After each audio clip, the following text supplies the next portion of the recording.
In order to use the gamepad controller to operate Pew remotely, first you need to turn on the power of the gamepad controller and turn on the power of the robot Pew. And have to make sure by default the gamepad controller and the robot Pew will operate at the radio channel 6. If you cannot control it, most likely a different channel. The first way to control it, it is called joystick. You can use a joystick to make the little Pew working. So if you push the joystick forward, Pew will working forward. If you pull back the joystick, Pew will go backwards. If you tilt it in a 45-degree angle, and the Pew will turn. And the same thing for the back. You can tilt, see? And by this is really looks like you control an airplane. Push forward and tilt, it will turn, and pull back and tilt, it will turn back, turn the other way. So, and if you use joystick, a single touch of the joystick will make Pew get into the working mode. And in the working mode, you can use a gesture control of the gamepad to control Pew's head. As you can see, when I pitch the gamepad controller up and down, and the Pew's head will follow the movement of the gamepad controller. If I tilt it, the gamepad controller left and right, the Pew's head will follow left and right.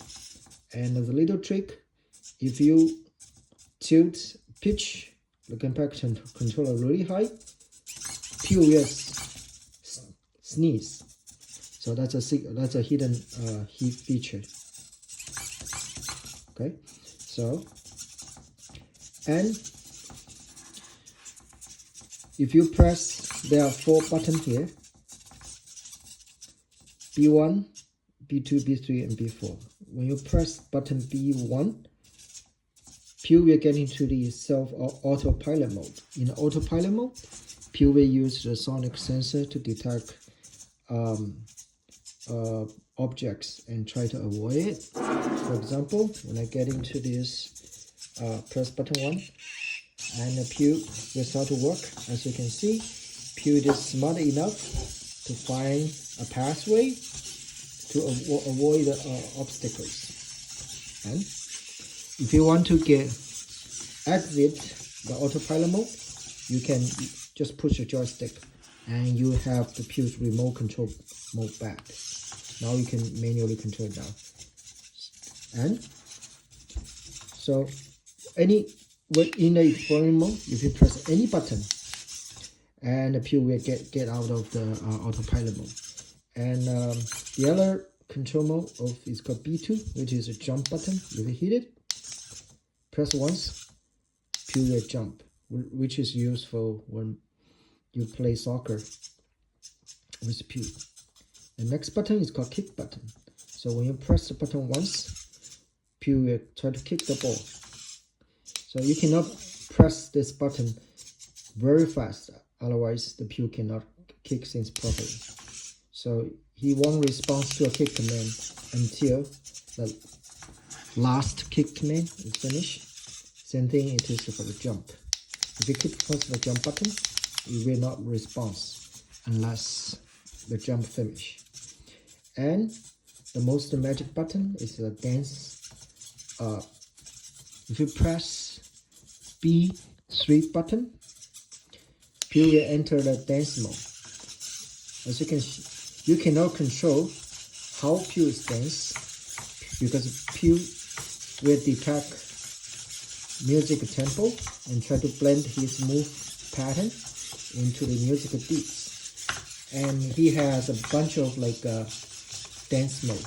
He can do moonwalk, he can do a split leg. So to exit the dance mode, press any button.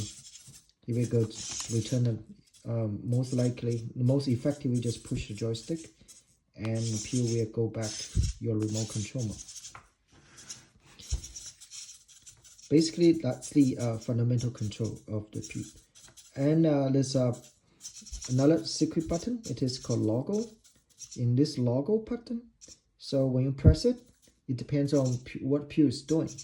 If Pew is walking, and when you press the logo button, Pew will talk randomly. So, and if Pew it is in the self-exploring mode, if Pew is moving forward successfully, he will say easy peasy. When he gets stuck, Pew will say I'm stuck.